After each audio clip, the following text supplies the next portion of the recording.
Hey guys! We're back in vlogging and yeah, now we're here in Ilocos again kasi kailangan kong umuwi para ipa-check up ang aking grandfather na pasaway. Ayaw na akong magpa-check up kaya bibilhan na lang namin siya mamaya ng gamot niya and then pero yung ano kasi parang may bukol siya dito niya sa may ano tawag dito? Bicep? Bicep. Gusto ko sana mapacheck yun if ever kung ano man yun o kung needed ba na maoperahan or what. Pero yun nga, ayaw niya magpacheck. Ano lang daw, makukuha lang daw sa hilot. Bahala ka. Kaya sabi ko, pagdating na lang ng mga ni papa ko tsaka ni tita ko na ipacheck nila, sila nang mag-decide. Kasi syempre, at least yun, tatay nila. Kaya nga pupunta kaming Kandon kasi tumawag si mama na pumunta daw ang PLDT sa bahay namin dun sa season. Tapos nag-offer daw sila ng ba't ba matagtag? Nag-offer daw sila ng ng transfer of account nakapag from Globe tapos mag-PLDT daw. Ano ba yung hair ko? Mag-PLDT daw magiging 50% off daw yung babayaran namin monthly sa PLDT. Magsa-sunset na! Hindi namin makahapon lang sunset sa beach. Kasi ulog. Ayan o. Sunset na talaga o. Wala na. Sunset, sunshine. Sunset Village. Oh, ayun o. Magsa-sunset na. Kaya, iwala lang. Ano pa? Kandon, Santiago, tapos susunod San Esteban. Doon kami sa beach ng actually, Santa Maria na ngayon hindi San Esteban. Ano, ang tagtag ng daan dito Ang matagtag kong sakyan. Ayan pala, may nag-open na hotel and resort and spa dito sa may bandang Santiago. Pangalan ng resort ay Vitalis. Kaya lang, na-search ko kasi sa internet. Gusto ko sana pumunta doon kasi ano siya, para siyang Santorini. So, i-search nyo lang yung Vitalis ng Santiago, Ilocos Sur. Ayun, or I will just put the link down below. Ayan, para siyang Santorini na nandito lang siya sa Ilocos Sur. Tapos, pag mag-check-in ka, ang pinakamura nila is 4,000 with all the fees and taxes na yon. Tapos, ano pa ba? For two, good for two yun, for one night. Tapos, may mga activities sila doon ng banana boat, jet ski, may pool sila, may billiards. Tapos, basta madami silang activities. Basta, ang ganda kasi dun sa pictures nila, yung resort talaga, yung building parang sa Santorini. So, if you don't have the money and you can't afford to go to Greece, Santorini, so maybe you can visit Vitalis Resort and Spa. Dito lang siya sa Santiago, Ilocos Sur. Proud to be Ilocana here, yeah! Kami sa may beach! Nakikita nyo? Pero yung beach na to, ito yung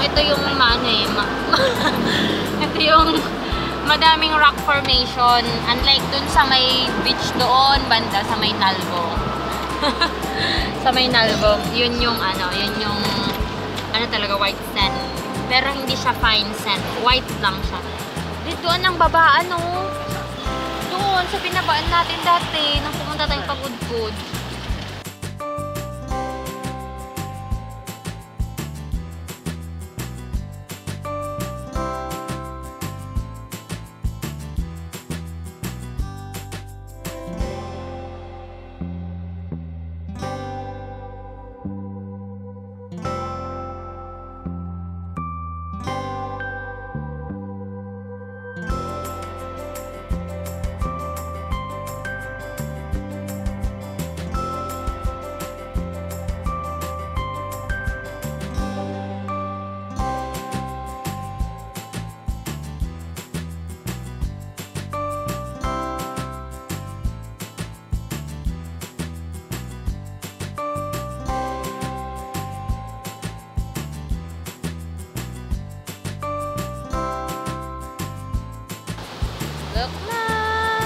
Look at the beach. Oh my gosh. Ito yung Ang dami din akong memories sa lugar na to. Ngayong araw na to, ang dami kong inaalala na memories ko. Kasi nung bata kami, nagta-tricycle lang kami dito na pumupunta. Tapos pag pupunta kaming Kandon, dumadaan kami dito. Tapos, pag sinisipon kami dito kami, dinadala ni Papa. Kasi, may healing power daw ang tubig alat. So, ayan, uwi na din kami. Sumaglit lang kami kasi hindi daw, anong oras na ba? Magsi-6 pa lang. Kasi sa bahay ang dinner, maaga. Maaga ang dinner doon, wala pang 6. Alam, laki ng alon, wala na. Basag na. Doon kasi sa bahay, before 6, nagdi-dinner na pagkasama namin sila, lolo't lola ko. Kaya, gutumin kasi si lolo ko. Kaya yun.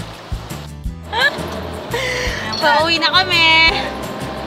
Sumaglit lang talaga. Tapos yung van, ayaw mag-start. Kinabahan siya. Kinabahan ang aking driver. Kasi itong van na to, lahat na lang kasi may sentimental value. Ayaw magbenta ng sasakyan. Diba? Kasi ito yung pinaka-first na sasakyan namin. Tapos, pinaka-first na 4 wheels namin. Tapos, nung nagbakasyon si Papa ko, gusto niya ibenta na namin. Kasi syempre old na siya, ganyan. Tapos kaming magkakapatid lahat, kami kumontra. Syempre number 1, kontrabida. Kasi syempre dami talaga naming memories dito. Dito kami, dyan sa likod na yan, sa mga upuan na yan, diba? Kahit ang pangit-pangit na talaga ng sasakyan namin na to. Dyan sa likod na yan, dyan kami nakatulog lagi. Pag papunta kaming Manila, pag susunduin namin sila lolo't lola ko. Dyan kami nagkakantahan pag pupunta kaming vegan. Kasi yung stereo dito na, naalala ko Shamrock, tsaka Hail. Yung usong-uso nun. Tapos, as in talaga naming memories sa sasakyan na to. Pag camping, dala namin tong sasakyan na to. Ganyan. Tapos ayaw talaga namin ibenta. Tapos dito ako natuto mag-drive. Dito natuto mag-drive yung dalawang kapatid ko na lalaki. Naibangga nila to sa Pariñas.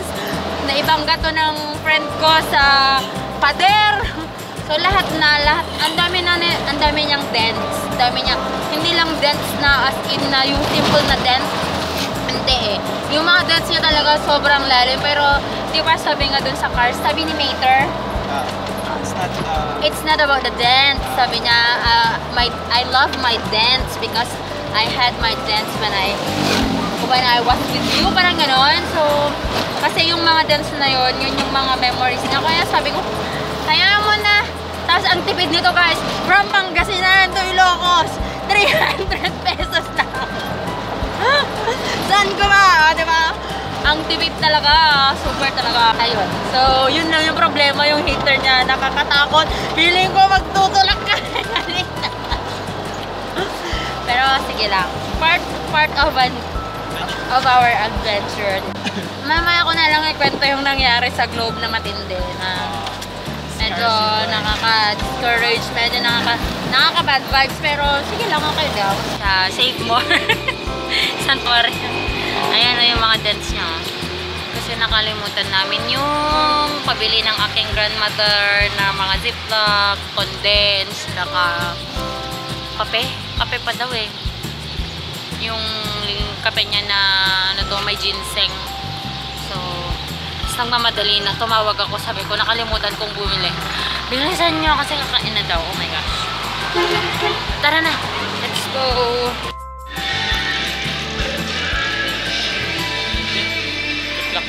Ziplock daw na to. Malaki. 1 gallon. Tapos yung quart yun eh. Quart yung nasa bahay. So, ito. Sandwich. Maliit ba?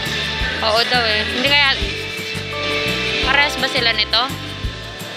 60 pieces to. 69. 204 yan. Grabe, ang mahal. Baka mas mahal pa to. Ziplock na to. 229. Oh my gosh. Yan na. 69. Bonus. O, diba? 69. Hindi, patingin. 60. Ano pa mabibili natin? Wala na. We're going to pagkain. Chichirya. Gusto mo chichirya? Ayun, mag-potato fries ako.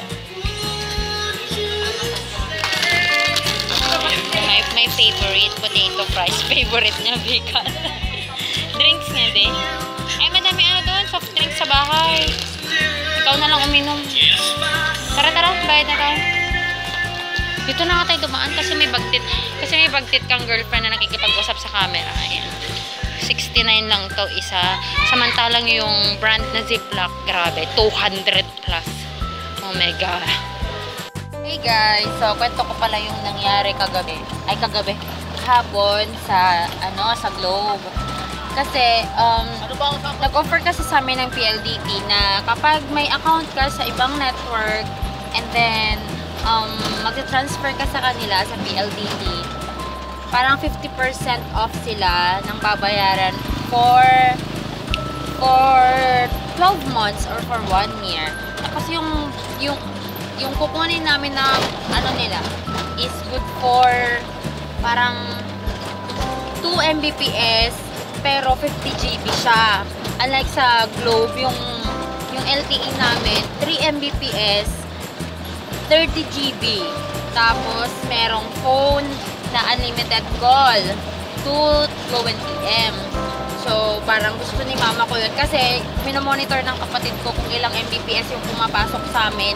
Ano lang 1 point something lang, hindi pa umaabot na 2 Mbps. So lugi kami kasi 3 Mbps yung pinabayaran namin tapos 30 GB. Tapos palang hindi namin na-avail yung ganon na So I would like to terminate that one kasi yung nakapangalan sa akin yung account na yon. Tapos ang sabi ba naman daw ng PLDT kasi nga nandito ako sa Ilocos, tapos sa season sila pumunta yung mga taga PLDT. Okay lang daw kahit wag daw namin bayaran para maputol na lang daw yung account. Siyempre pangalan ko yun, ayokong magka-bad record. What if someday mag-apply ako ng account sa Globe, di ba?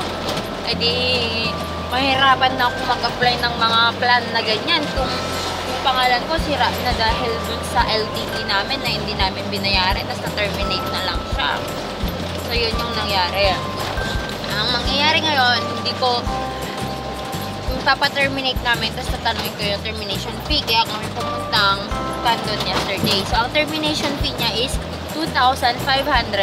Tapos, ang monthly payment namin is 1,299 or 1,3 times 2. Tapos yung outstanding balance namin. So kunyari 2,500 tapos 1,299 so 1,300 ka mo na lang 1,600 I mean 2,600 plus 2,500 o di 5,100 na yon. Tapos yung kung may outstanding balance pa kami na yung bill namin for this month, yun daw yung nabayaran namin. So, aabot kami ng 6,000 above yung termination fee lang para ma-terminate. Sabi kong ganun. Hindi pa ba namin siya pwedeng i-waive para naman mabawasan yung termination fee. Kasi kasi ang reason ko kung bakit ako lilipat sa PLDT is we are not getting the proper service. Poor service ang nangyayari sa amin. Mawalan lang kami ng kuryente, babalik tapos bumalik na yung kuryente. Babalik yung internet namin after 2 to 3 hours. So, ano naman yun, di ba? Tapos, wala pang 2 Mbps ang pumapasok sa amin at 3 Mbps ang binabayaran namin. So, yun yung problema namin na malaki kasi bakit ako magbabayad ng termination fee na ganon kung poor naman yung service, di ba? Hindi ko naman ipapaterminate yung LTE namin kung maganda yung service. So, ang sabi naman ng nag-assist sa akin, sobrang bait naman niya nung nag-assist sa akin na lalaki sa Globe. A hotline daw ang may doon para ma-wave namin. Tapos every time daw na we have issues, kunyari 2 hours na hindi pa bumabalik yung signal namin, call daw namin yon. Kunyari na monitor namin na less than 2 Mbps yung pumapasok, i-call ulit daw namin yon. Para every time we have an issue daw, call para daw na-address daw yun sa hotline. Tapos para daw maka-waive kami ng parang discount dun sa termination fee. So kung kayo guys sa Globe kayo ng network ninyo, sa internet nyo, kung ako sa inyo, every time you have an issue, every time na huwag kayo magsawang tumawag para at least nare-record yun, para kung gusto nyo nang ipa-terminate, mas madali kayong makapag-wave ng ano na hindi kayo magbabayad ng full. Kasi ganun daw kasi yung ano nila doon para hindi magbayad ng full. So kung alam ko lang every time pala na ano, na tawag nito, every time pala na may issue dapat kami noon pa, tinatawag ko na. Tapos sabi pa nila, kunyari, bumagyo, tapos hindi na ibalik yung signal ng 1 week na kayong hindi gumagamit, itawag nyo daw yun sa hotline. Ba't ako magbabayad ng full na 1 month, hindi ko naman nagamit ng 1 week, ganon. So mababawasan pala yung bill. Kasi naman pag mag-apply tayo, diba, sa mga network na ganyan, hindi naman kasi sinasabi kung ano yung mga rights natin, or maybe it's in the terms and conditions, but we are not just reading those. Kasi diba, I agree with the terms and conditions. That's the biggest lie. The biggest lie in the world. I agree with the terms and conditions. So yun lang, share ko lang. Hey guys, nandito na kami sa bahay. Tapos nag-swatch ako ng madaming Everbilena na liquid lipstick. Yan lahat. Maganda yan kanina. Pakita ko yung picture.